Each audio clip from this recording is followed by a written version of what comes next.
আজকের এই প্রজাতন্ত্র দিবসের এই যে সভাটি আমাদের ভারতবাসীর জন্য অত্যন্ত খুশির দিনটি, তাই আমরা সবাই এখানে সমবেত হয়েছি।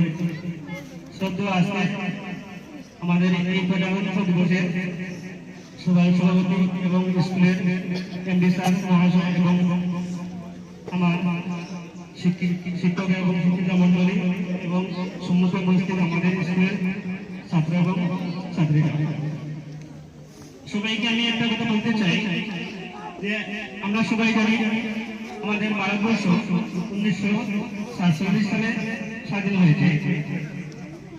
আর এই স্বাধীনতার কয়েক বছর পরে ইংরেজরা বলে দিয়েছে 3 বছর প্রায় অতিবাহিত হওয়ার পরে যখন আমাদের ভারতের একটা সংবিধান তৈরি করা হয়েছিল, এই দিনটি ছিল 26 জানুয়ারি 1950 সাল।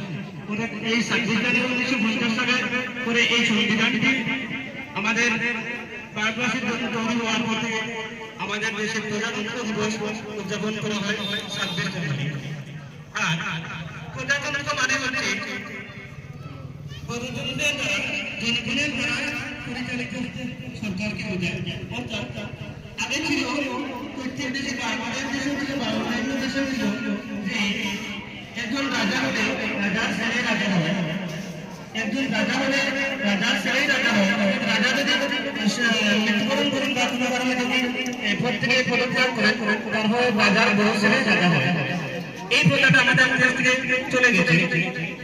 এখন আমরা ঘোরাঘুরা তৈরি করি একটি সরকার, অর্থাৎ আমরা এক কথা বলতে পারো যে আমরা কিভাবে সরকার গঠন করি। হ্যাঁ, আমরা গঠন করি। দেখো, আমরা যখন সরকার তৈরি করি তখন এই সরকার আমাদের দেশকে পরিচালিত করি।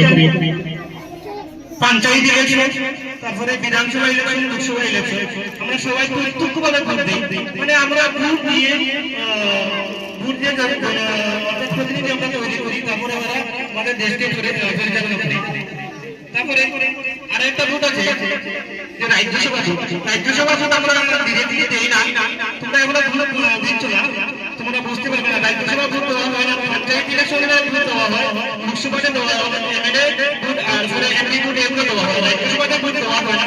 এগুলো পরোক্ষভাবে আমরা সবাই যারা আমরা প্রতিনিধি তৈরি করে দিই, এরা আমাদের সরকার তৈরি করে। অর্থাৎ আমরা বলি আর কি পুরা দিয়ে খাই বলা যায়, ঠিক আছে।